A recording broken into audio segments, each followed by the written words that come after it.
Yan, magandang araw mga kababayan. Bali dito tayo sa may party ng phase 1. Yan, bali napapansin po natin, bali nung nakaraang araw, bali ito po yung party ng area na kung saan tinambakan ng buhangin. Yan, kita po natin yan. Bali napansin lang po natin, video high tide ngayon. Yan, biglang nawala yung yung buhangin na itinambak dyan. Yan, hanggang dito po kita po natin, medyo mataas talaga ang tubig ngayon. Nakita po natin yan, no?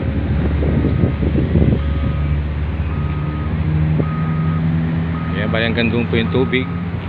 Hanggang sa may bandang unahan mga kababayan, umangat yung tubig.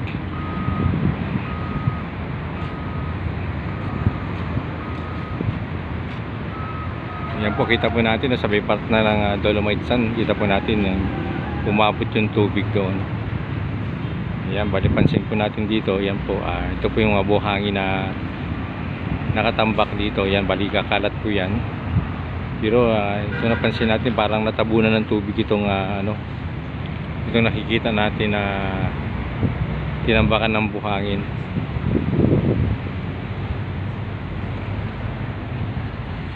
Ayan po mga kababayan, makikita po natin na napakataas ng tubig kasi itong nakikita natin sa may pipeline nito. Yan, bali nakalubog na. Ayan, hindi na, halos na yung unahan na lang, oh. Yung pinakatuktok itong pipeline na lang yung nakikita sa taas ng tubig. Bali high tide pa lang ngayon. Ayan, kita po natin dito. Ayan, bali yung mga tinambak nila dyan na buhangin, ayan, biglang nawala.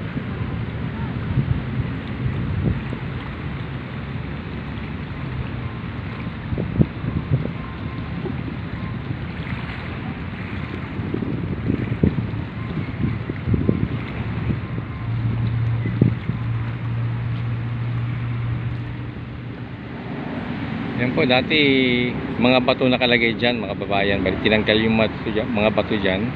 Yan, bali pinalitan na ng buhangin. Yan, bali tatakpan po yan, tatabunan po ng buhangin dito. Ito po part dito ng phase 1. Ayan, bali magkatagpo po yung phase 1 saka phase 2 sa nilang pagkatambak. Yan, maging dito po sa may bandang gilid, mapapansin din po natin na talaga na may mga buhangin na rin.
Ayan po mga babayan, kita po natin hanggang dito na yung pagkatambak nila ng buhangin. Ayan, bali sa bandang unahan, yun sa may nakikita po natin sa tabi ng seawall na kulay blue na merong yero. Ayan, bali lampas na po dyan yung mga buhangin na itinambak nila. Bali sa may gilid pa na sila ng seawall nagtatambak.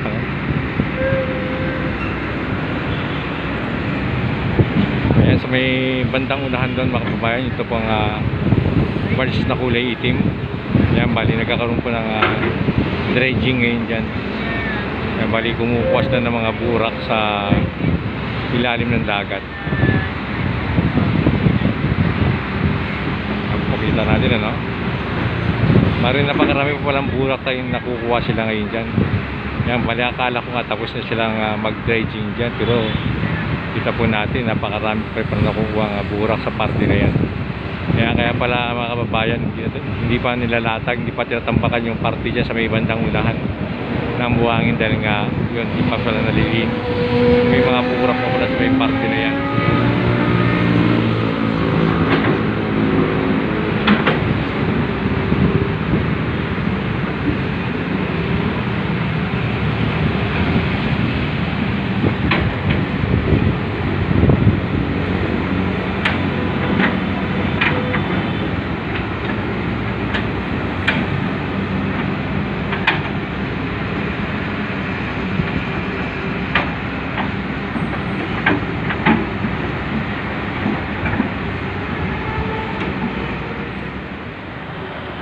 Yan po, bali dito sa may area ng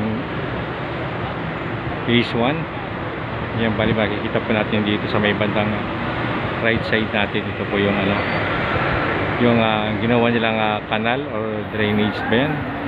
Ngayon parang hindi siya drainage, ano, kasi kita po natin mayroong yung nilawa nilang parang kanal, tinakpan nila ng mga bato.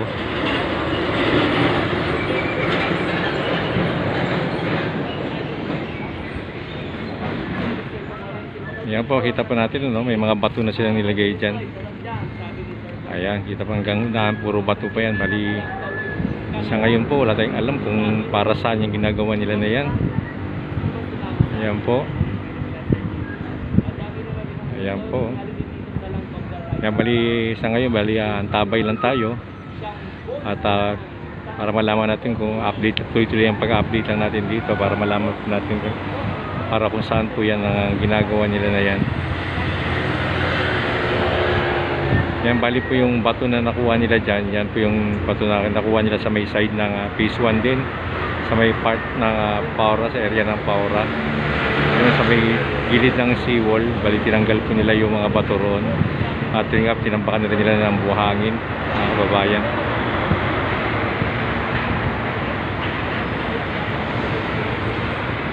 Bali, kita po natin, napakaraming heavy equipment dito.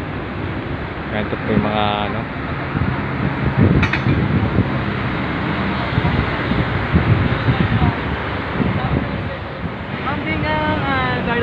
yan po, bali itong truck na ito meron siyang kargang buhangin. Hello din, ma'am. Yan. Sabi naman ni Idol din kay Marshall TV, Sir Glenn and Vlogs. Baka siguro yung buhangin na yan, ilalagay niya sa may nakita natin sa gilid ng US Embassy, yung may tinambakan nila ng bato. Yan po, baka dyan po gamitin yan, ano, mga kababayan. Pakin ako, kita tayo na naman nila, punta na tayo Japan. Sige Sir Giancarlo, basta sabi ni Sir JP na talagang ready na siyang tayo na tayo sasama niya. At sabi naman ni Sir Glenn and Vlogs, at out kay Tropang Bisaya na nagbablog ngayon sa Marikina River Rehabilitation. Ngayon, oy Tropang Bisaya, mag-isa ka lang yata dyan sa tatsayo ng Idol, no? At sabi naman ni Idol, look around, good day sa'yo, Daddy D. Good day, Idol. Ayan, Idol, kumusta ka na, look around? Okay ka na ba? At sabi naman ni Idol, copy to vlog. Ay, Sir Idol, sobrang busy Idol, galing sa lang nakaka. Ayan po, si Idol, sige mga bayan, huwag mo kalimutan ng dami. At hindi po suportahan din po. Ayan, bali mga kabayan, nakita po natin sa may part na sa unahan natin yan. Ayan, dito po ang extension ng Phase 1. Ayan, makikita po natin, bali, dyan po nagkatambak ng buhangin. Sa ngayon nakita po natin ba dyan? At high tide po, ano? Idol, vlog, sa tatsayo ng bonggang bong.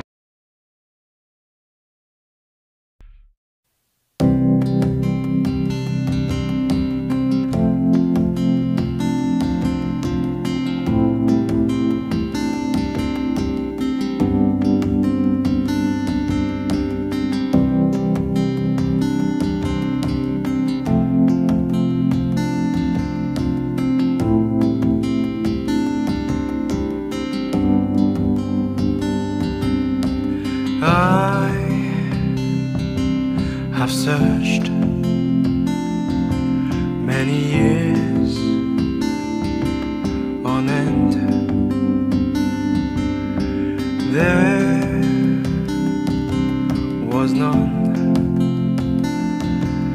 that my soul could depend. My soul cries out for your presence in here. This very hour, for your presence